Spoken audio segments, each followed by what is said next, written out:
キャノンいいレンズ買うと高すぎてダメじゃないですか。いやでもあれですよ、要するにフルサイズで5000万画素とか4000万画素あるといいレンズでないとそうですね、発揮しないみたいね。そうですね、暗いとことかだと明るければ大丈夫です、だから皆さん勘違いして、いいレンズ買わなきゃダメだよっていう。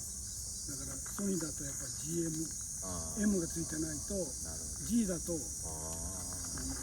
能発揮できない。だから